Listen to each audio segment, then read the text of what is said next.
everyone, welcome back to my channel. My name's Sophie and in today's video I'm going to be letting a colour wheel pick the books that I read. So before I get into the video, please remember to like this video if you enjoy it and subscribe to my channel for more bookish content.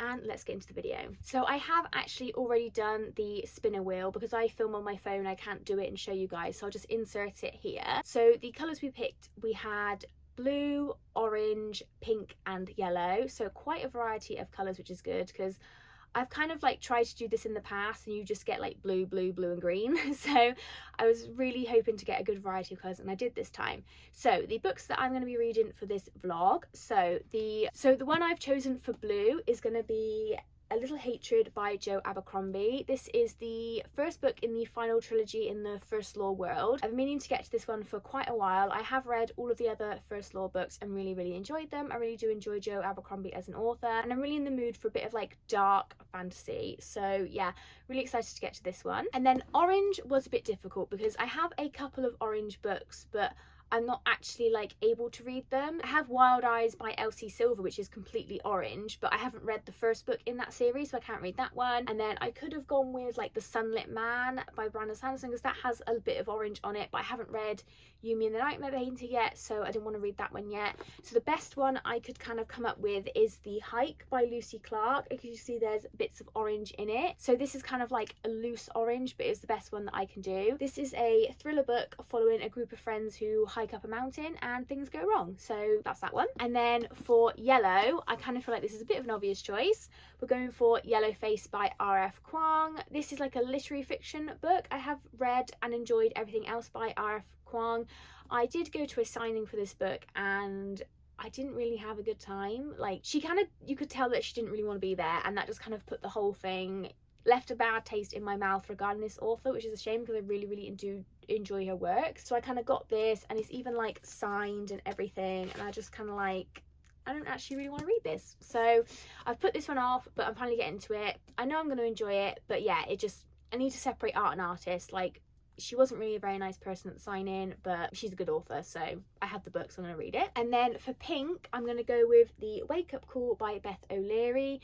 All I know about this is like a romance sort of women's fiction book. I do enjoy Beth O'Leary as an author and I've had this one for quite a while. I think it came out maybe last year or the year before and I just haven't gotten to it yet, so I really need to get to this one. So yeah, I've got a bit of a variety of genres. I've got like a fantasy, thriller, lit fic and like a romance, so let's get reading them. So I have got a reading update for you guys for this vlog. So I have started and finished my orange book, which is The Hike by Lucy Clark, and I'm going to give this one a 3-star rating. So for me, the synopsis of this book was better than the actual book. I did find myself getting quite bored throughout it. So I'll give you a synopsis of the book and then explain sort of my feelings about it. So we're following 4 friends, Maggie, Helena, Liz and Joni, and Liz is having troubles in her marriage, and the 4 friends sort of every year they take turns picking where to go on like an annual holiday.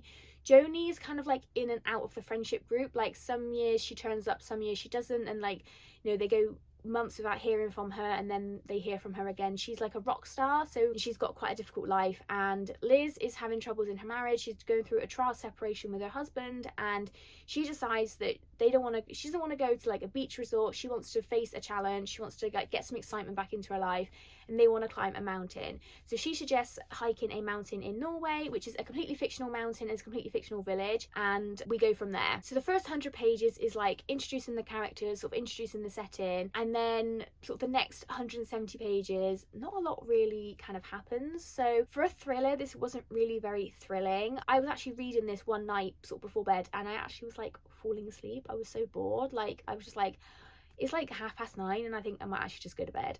So it was like the last bit of the book, like sort of when we sort of really got into the thriller aspects of this, was quite interesting, but it wasn't really anything too special, and like you could kind of put the plot together. It just wasn't really anything special for me, and I don't know, maybe this author's just not for me. I might try another book by her. Yeah, it was just a bit boring, and like the characters. So we had like Joni, who's this rock star who's got like a drug addiction and she's really struggling. Liz is a sort of GP, she's got, you know, white picket fence life and she's just kind of like, again, a bit bored of her life. We've got Helena, who has never really settled down and like she finds something out, she's kind of like on a self-destruct path. And then we've got Maggie, who is recently divorced and struggling to like separate herself from her child. I honestly was getting like a lot. Liz was quite, I think because Liz like organised this expedition for them, she was quite distinguished and Joni was quite distinguished. I kept getting confused between like Helena and Maggie, and they just kind of felt very samey and like not very fleshed out compared to like Liz and Joni. And considering like we read from all four of their perspectives, you expect them to actually be properly fleshed out, and they just didn't really feel like that to me. And yeah, like the setting was really cool, and like, you know, I've read a lot of like sort of psychological thrillers lately where we're sort of like based in a house and stuff, so I thought maybe reading one that's like set in a completely different location, like quite a unique setting, unique plot, yeah, it just wasn't really very good, I think. So I gave this one 3 stars. Like, it was okay, it was just like nothing really special. If it sounds interesting to you, I would definitely read it. I'm definitely going to try something else by this author and just see if maybe she's not an author for me, and that's okay. But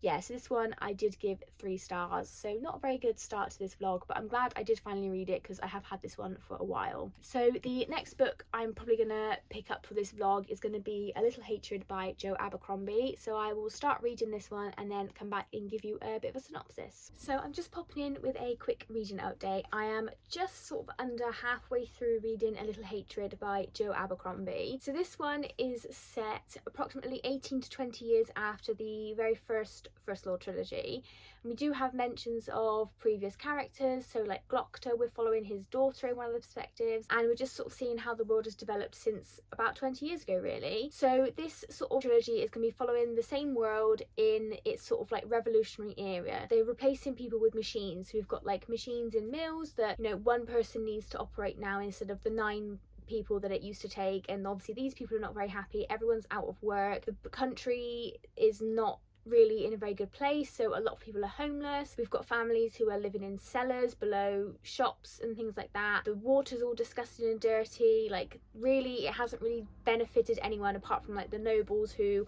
operate these machines or these factories. You know, they can replace people with machinery and get the job done for a lot cheaper. There's obviously a lot of child labour in this as well. So we've just had a bit where Glockter's daughter, she like invests in a lot of these things, and she's obviously not very well liked because she's Glockter's daughter and she's kind of investing in the demise of human labour, I kind of guess. There's a lot of child labour and it's just quite like horrible to read. But it is interesting being back with these, not these characters, it's like descendants of these characters, or in some cases these characters that we've grown to love or hate in the First Law trilogy. I am enjoying it so far. It's a lot of setup, I think. This is going to be a really interesting period of time in this world, and I'm interested to see how Joe Abercrombie does it really.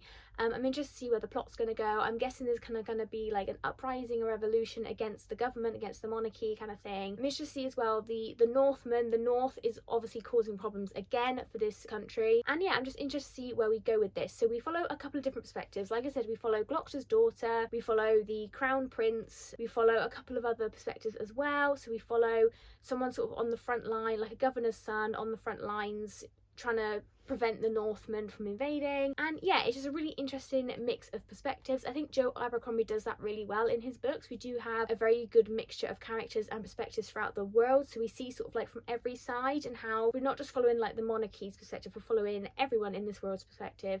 And yeah, I'm really interested to see where this is going to go. It's really fun being back in this world. It's a world that I'm very well acquainted with, and yeah, it's just fun. I think fun's not the right word, like it is grim dark, but it is like a fun fantasy book to read. So I'm interested to get back into this one and see where this is going to take us.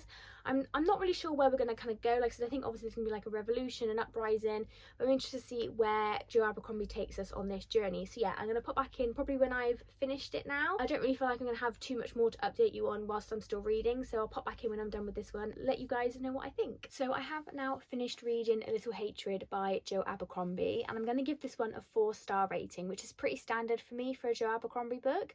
I've only given, I think, 2 of his book are 5 stars. I didn't really do a very good job of doing the synopsis of this one, but the thing is, because it's like a sequel series, I can't really tell you too much about it without spoiling the first series, which I don't want to do. But this one was basically a lot of setup for sort of the ending of this series and like the latter half of the First Law world. The pacing was a bit all over the place as well. I felt like at some points we were really rushing through things, and then at the end, like, there was a lot of sort of like nothing going on, and then suddenly something sort of quite major happened. So yeah, I don't know if just because I've read quite a bit of fast-paced stuff lately, I've sort of had a bit of time out of Joe Abercrombie's world. It's been a while since I've read one of his books, so I'm just a bit not used to the pacing kind of thing. But yeah, I did really enjoy this one. I'm really excited to see where this one goes. It's really fun being back in this world and like how brutal it is, and also seeing it from the perspective of some brand new characters. Obviously there's names that we know and recognise from the first trilogy and even the sort of standalone novels, and it's really interesting to see how the world is developing. Most of the time when you come to like a sort of fantasy sort of sequel series, like the fantasy world is still the exact same, there's no development. It's interesting to see how this world has developed and the consequences of that for the sort of peasants and the nobility and everyone really. So yeah, really enjoyed this one, 4-star rating, and excited to continue on with the series eventually. So I think the next book I'm going to pick up for this vlog is going to be Yellowface by R.F. Kuang. So I'll read a bit of this one and then come back and give you a synopsis. Sorry as well, just another quick point about A Little Hatred. There was a lot of information that I'd actually forgotten since reading the sort of first trilogy, and it's been a while since I read it. There was a bit of a plot twist in it and I like audibly gasped, like I was actually shocked. And I think Joe Abercrombie is really good at, like, I should have known that, like he sowed the seeds for it, and then I was like, oh my god, what the hell. Like, yeah, so it was really good. Like, the pacing was a bit all over the place, but I don't know, I think, like I said, I'm just not used to sort of being back in this world, and like there are slow aspects of it. It's a political fantasy, so I need to be sort of used to that. But yeah, like there was some really good like key points in this which just like hooked me right in, and yeah, like I said, I'm really excited to carry on with the series. So I'm just checking in with a reading update. I am just over 150 pages into Yellowface by Rebecca F. Kuang. So when I introduced and said I was going to be reading this book, I did say R.F. Kuang, and that's because she published The Poppy War under that name, so I wasn't technically wrong. She has published this one under Rebecca F. Kuang, which is what I will refer to her as. So I am enjoying this one so far. We're following a very unreliable narrator, I think. It's written from June Hayward's perspective. In the very first chapter, she's met up with a friend called Athena Liu, and Athena is a very successful writer. Like, she earns 6 figures from her book deal, etc. She's got a Netflix deal for one of her books and things like that, and June's debut novel flopped and she's been really struggling, and they go back to Athena's apartment and they get a bit drunk, they make some pancakes, and then Athena chokes and dies eating some pancakes. And June tries to save her life, but she doesn't quite know how to do the Heimlich manoeuvre. She calls an ambulance and the ambulance don't get there in time. Prior to them eating the pancakes, June is like snooping around Athena's apartment and she uncovers Athena's latest manuscript, which is a World War I novel based on like Chinese labourers. And Athena is Chinese American and June is white American. When the paramedics take Athena away, she somehow steals this novel. She reads it, she like loves it, because Athena is a fantastic writer, and I think June just isn't a good writer. I think that's like what's happened here, is June is just not a good writer and Athena is. Some people, I feel like you either have it or you don't. Like, I love reading, I would not be able to write. And she steals the manuscript, she makes some changes to it, and then she sends it to her like agent or whoever, and then gets it published under her name. And what they do to get ahead of any sort of like commentary about should a white woman be writing this story, is that they change her name.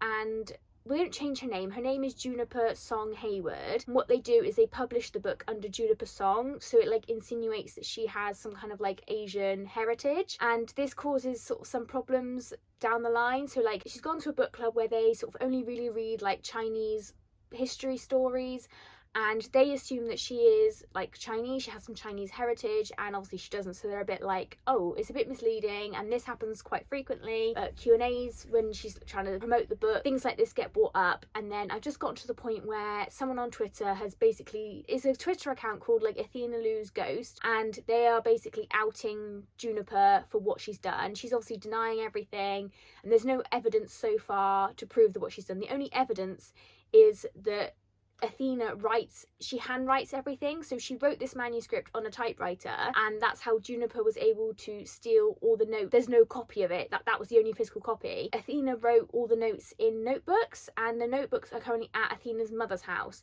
So Athena's mother was at one point going to be donating the notebooks to like some universities for them to be archived, and June managed to talk her out of it. So basically this whole thing could really just fall apart. If Athena's mum saw these allegations, she could literally just go through Athena's notebook and find the notebooks, and that's the end of June. Like, I don't know why she'd be so silly to not take the notebooks as well. I don't know how the story's going to go. Obviously you're kind of rooting for June, but you're also not. You root for her because obviously we follow her, this story is about her and she's the main character, so you kind of are on her side. But you also know that she did like a terrible thing. She should never have stolen the manuscript. She should never have edited it. I think maybe her heart was in, or she's claiming that her heart was in the right place, in that, you know, if she didn't publish this, Athena's work would go and be lost. But really the publisher, like, you know, Athena's mum could have gotten this book published if she really wanted to. So I think like you're very misguided in your rooting for June, and you kind of don't want to see her downfall, but like, you know, the right thing is for her to be found out and everything to unravel. It also brings up some topics, like literally brings up some topics. So like in one of the Q&As that she does about the book, she's asked often, like, you know, you're a white person, are you sure, should you be the one telling this story about World War I Chinese Marine Corps? Like, are you the person to be telling this story? And it's a whole argument about that, like, who are we to tell people they aren't the person to tell this story? But then, like, as a white woman, I can't relate to other people's struggles and things like that. It really gets you thinking, this novel, about everything. And it really gets you thinking about conversations like that. Big commentary on the publishing industry. Like, I did feel like there was quite a bit near the start where June is talking about how, like, her and Athena's journeys in publishing and writing books have been very different, and June almost feels like she's owed success, like she's worked so hard. And I think this is coming off of Rebecca F. Kwong's personal experiences. I'm not an author, so I'm not one to comment on the publishing industry, but it does kind of bring up some questions about that. Would June's first novel have been a success if she had the power behind her that she had for this second book, or Athena's book? You know, like, it does make you think about things like that. And obviously I'm not an aspiring writer, I just enjoy reading, so maybe this doesn't hit as close to home as it would for maybe some people who read this book. Maybe June just isn't a good writer, and that's why her book flopped. I guess as well, you know, she's right in thinking that maybe it would have done better if she had the powerhouse behind her. Agents and publishers and editors, like, they are the experts in this world, and if they didn't really think too much of June's book, then, you know, June's own family didn't really think that much of her book. So I don't know, like, we haven't obviously read June's book, you know, so I don't know about that, but it's kind of interesting. It's a lot of commentary on quite a few different things. I'm interested to see where this goes, because June is a very unreliable narrator, and I think she sees that, like I said, she's owed success, and, you know, she wrote one book and it flopped, and she's owed success. Like, she's very jealous of Athena, and we're kind of finding things out that, like, Athena did, and why June doesn't feel bad for taking this manuscript and publishing under her name. It's gonna be very easy for her to be found out. So it's like a glaring plot hole. I don't know, like, it's not even a plot hole, it's just like, it's very easy for her to be found out. So, like, the fact that she's gone this long without being found out, kind of a miracle, really. But yeah, we'll see what happens later on in the book. I am enjoying the writing style. It is a little bit pretentious, but I think that is how June is as a character. We're obviously reading from her perspective, and she is like, she's owed everything. She, you know, the world owes her.